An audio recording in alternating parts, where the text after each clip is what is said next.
Ami was asleep in the nurse's arms. She didn't notice the noise around her. She was calm and didn't know that 1 hour before, the nurse was still struggling to get her to breathe.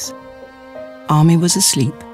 She didn't know that only that same morning she was traveling in her mother's womb in a canoe to get to the hospital.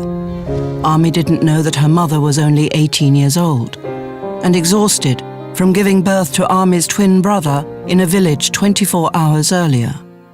Ami didn't know that when she and her mother finally arrived at the hospital, there was no midwife, and that she was lucky to even be alive, since her country, Sierra Leone, had one of the highest infant mortality rates in the world.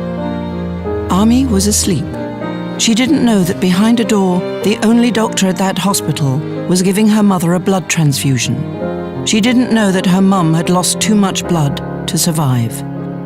Ami didn't know that she and her brother would grow up with the feeling of missing something essential, which the other children had. Today, Ami is 25. Since that morning when she was lying in her nurse's arms, the maternal mortality rate in the world has nearly halved. But still, there are 830 women dying every day from pregnancy or childbirth. 99% of them in developing countries. Still, women travel to hospitals by canoe.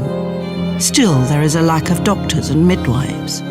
Nearly all maternal deaths could be prevented if women had access to essential maternity and healthcare services.